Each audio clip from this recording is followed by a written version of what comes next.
హైదరాబాద్లో అదృశ్యమైన బీటెక్ విద్యార్థి రాహుల్ కేసు విషాదాంతమైంది. ఒంగోలులోని సింగరాయకొండ దగ్గర బావిలోకి దూకి రాహుల్ బలవన్మరణానికి పాల్పడ్డాడు. మే 27న రాహుల్ అదృశ్యమైనట్లు బాధితులు ఇచ్చిన ఫిర్యాదు మేరకు పోలీసులు కేసు నమోదు చేశారు.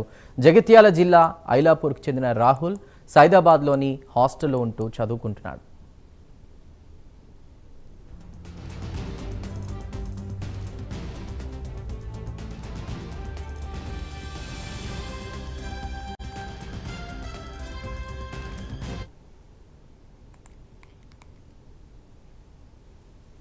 హైదరాబాద్లో అదృశ్యమైన బీటెక్ విద్యార్థి రాహుల్ కేసు విషాదాంతమైనట్టు తెలుస్తోంది. ఒంగోలులోని సింగరాయకొండ దగ్గర బావిలో దూకి రాహుల్ బలవన్మరణానికి పాల్పడ్డాడు.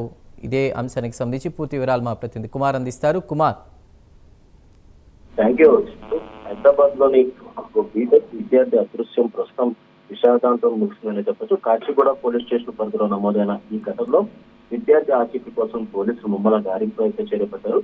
అయితే జగిత్యాలకు చెందిన అంకం రాహుల్ అనే 20 ఏళ్ల బీటెక్ విద్యార్థి కనిపించకుండా పోవడంతో ఏదైతే ఇటు తల్లిదండ్రులు కూడా పోలీసులు అయితే ఫిర్యాదు చేశారు. అయితే హైదరాబాద్ లోని లక్ష్మీకళ బాయ్స్ హాస్టల్ ఉంటూ చదువుకుంటున్న రాహుల్ మే 27న ఉదయం కాచిగూడ టూరిస్ట్ జంక్షన్ వద్ద తన స్నేహితుడు బైక్ నుంచి దిగి అనంతరం స్నేహితులతో బయటకు వెళ్తున్నట్లు కూడా చెప్పి వెళ్లడం జరిగింది. అయితే అప్పటి నుంచి కూడా రాహుల్ ఇంటికి కానీ హాస్టల్ కానీ తెలియక రాకపోవడంతో కుటుంబ సభ్యులు ఆందోళన చెందారు. అయితే బంధువులు స్నేహితుల వద్ద గాలించినప్పటికీ కూడా ఆచూకీ లభించకపోవడంతో తండ్రి అంకం రాజేశ్వర్ కాచిగూడ పోలీస్ స్టేషన్ అయితే ఫిర్యాదు చేశారు. ఫిర్యాదు మేరకు పోలీసులు మిస్సింగ్ కేసు నమోదు చేసి దర్యాప్తు అయితే ప్రారంభించారు. సీసీటీవీ ఫుటేజీలు పరిశీలించడంతో పాటు రాహుల్ ఆచూకీ కోసం ప్రత్యేక గాలింపు చర్యలు కూడా చేపట్టారు. అయితే ఎప్పుడైతే ఇటు పోలీసులు దీనికి సంబంధించి విచారణ చేపట్టిన నేపథ్యంలోనే హైదరాబాద్ అంటే ముఖ్యంగా గత నెల 27న రాహుల్ తన స్నేహితుడు మోటార్ సైకిల్ పై వెళ్లి కాచిగూడ టూరిస్ట్ జంక్షన్ వద్దకు అయితే దిగారు. అక్కడి నుంచి సీసీటీవీ ఫుటేజ్ మొత్తం కూడా వెరిఫై చేశారు. ఈ కేసు అత్యంత ప్రాధాన్యత సేకరించిన కాచిగూడ పోలీసులు కూడా దర్యాప్తు బృందం అన్ని కోణాల్లో కూడా ముమ్మరంగా గాలించారు. ఆధారం కూడా పూర్తిగా సేకరించారు. ఈ క్రమంలోనే నిన్న రాత్రి దర్యాప్తు బృందం కీలక సమాచారం కూడా అందింది.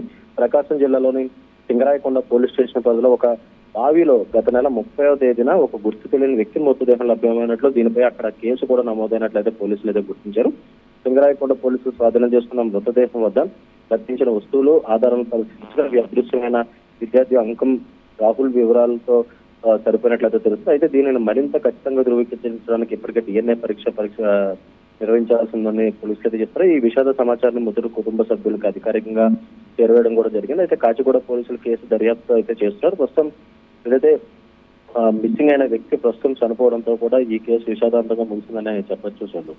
Right Kumar, thank you.